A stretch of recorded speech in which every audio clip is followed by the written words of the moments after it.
darling. It's me, the maid that put the more into morbid. Elvira, Mistress of the Dark. Now, pretty much everyone likes to decorate their house for Halloween. Well, here's a story about one guy who has turned his love of all things creepy into one of the greatest Halloween attractions this side of Transylvania.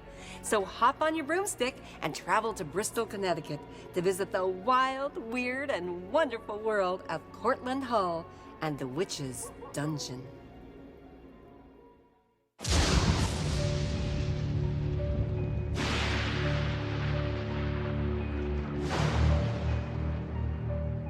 For almost 40 Halloweens, New Englanders have been lining up for an extra special treat.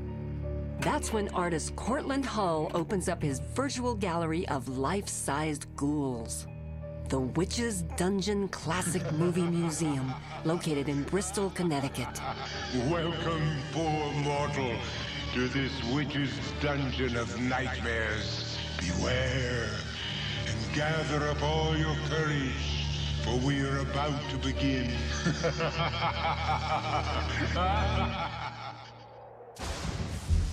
Cortland Hull was literally born into a family of fright. His great-uncle Henry Hull portrayed Universal Studios' original lycanthrope in the 1935 classic Werewolf of London. And Cortland's great-aunt Josephine played one of the hilarious but deadly Brewster sisters in the 1944 macabre comedy Arsenic and Old Lace. Cortland knew early on that his passion for monsters would lead to bigger things. Well, as a kid, I collected Aurora model kits and built them up, but they were only 8 inches tall. And I wanted these figures to be much larger. And so I decided to start making them life-size.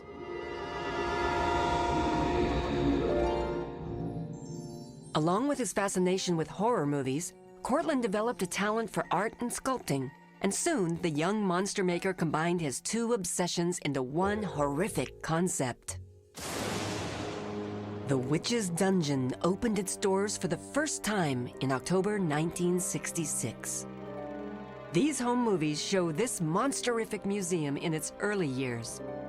I wanted at least a dozen or more of the classic movie monsters, and these were based on Boris Karloff, Lon Chaney, Vincent Price, Bela Lugosi, and in the early days I used the Don Post masks because my sculpting abilities needed a little work at that time.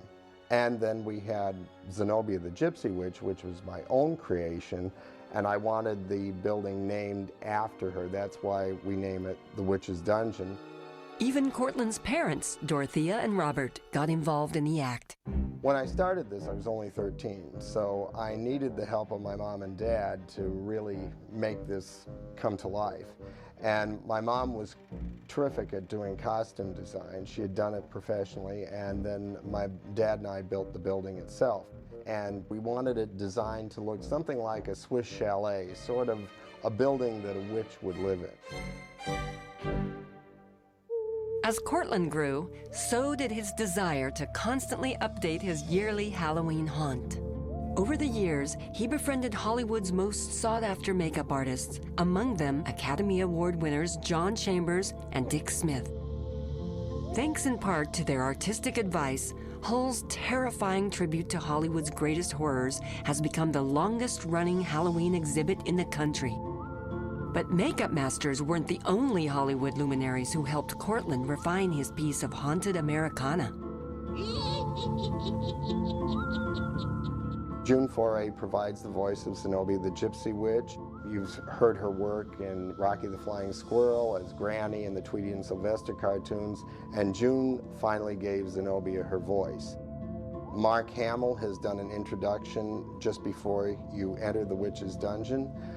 Vincent Price, who was a great friend for many years, right up until the time he passed away, he did the opening and closing dialogue. And then John Agar did a great recording for us of the Mole People.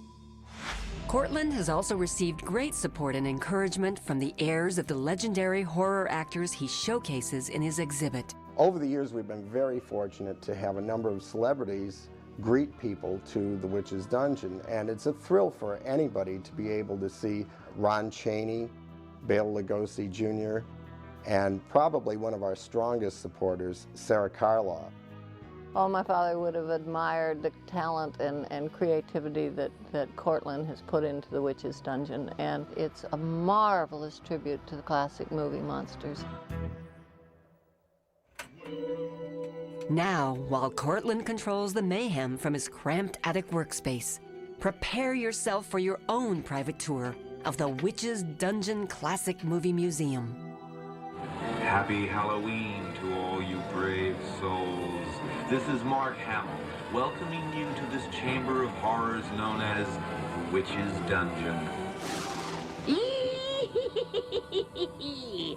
Welcome to all you ghosts and ghouls. This is your hostess of the Witch's Dungeon Horror Museum, Zenobia, the Gypsy Witch. I'm stirring up a bubbling cauldron of witch's brew, just for you, dearie.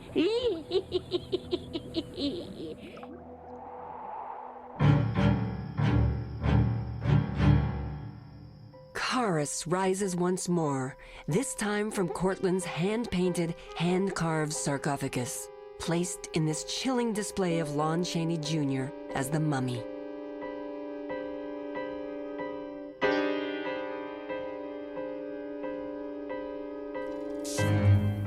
And be afraid, be very afraid, of Cortland's life-size likeness of David Hedison as the Fly, surrounded by electronic lab equipment designed by Hull himself.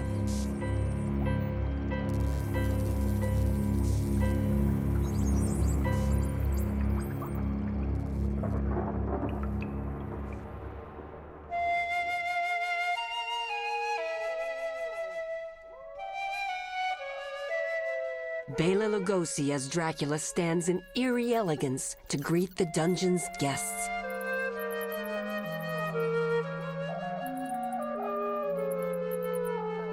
The Count's ring is an exact replica of the one Bela wore in Abbott and Costello Meet Frankenstein.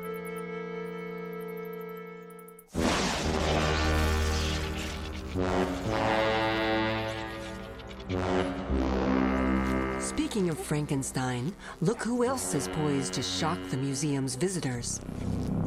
Dick Smith, the makeup artist behind The Exorcist, sculpted this version of the man-made monster.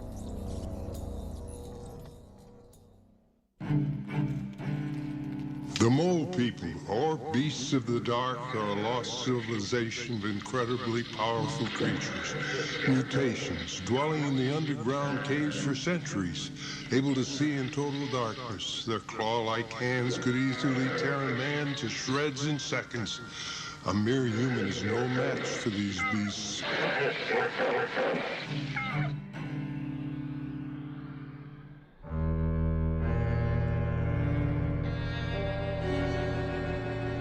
Adorned in the actual formal suit worn by Vincent Price, Professor Henry Jared stands ready to claim his next victim in this display of House of Wax.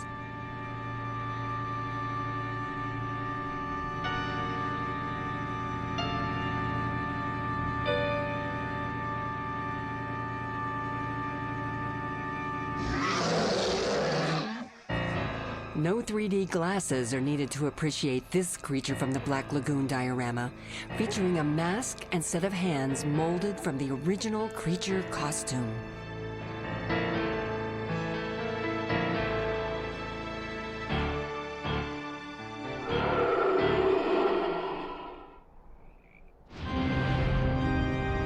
Lon Chaney strikes a terrifying pose as the Phantom of the Opera. With mask in hand, the obsessed Parisian freak pines for his beloved soprano songstress, Christine.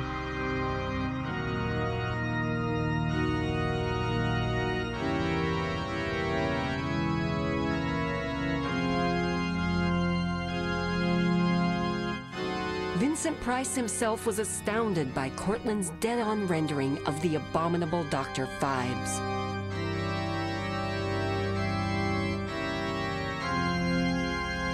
Hull even concocted his own prop Victrola to accompany Price's skull-headed maniac.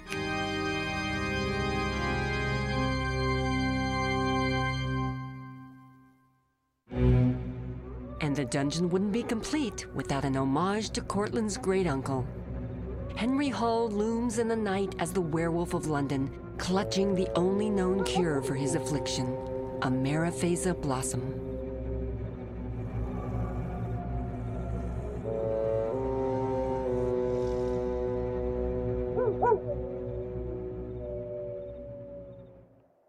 Cortland's long-running attraction is so unique that it's been featured in hundreds of newspaper and magazine articles.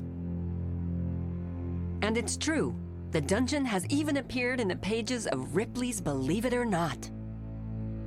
However, the dungeon's keeper has no desire to rest on his laurels. In fact, Hull's plans for the future would move his monsters from the dungeon right into this castle.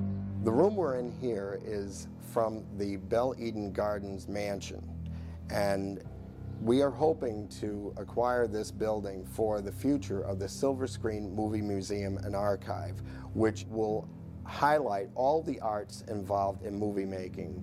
The mansion itself just has a feeling like you've stepped into a movie set. It's something that takes you into another world, and hopefully it will be the world of movies. But until then, the original terrifying treat is open every Halloween for those monster lovers lucky enough to live nearby. My family and I, we never thought it would become as popular as what it has to this day. And it is great fun to be able to see these people that have come one generation after another to see it. So until we meet again, good night and pleasant dreams.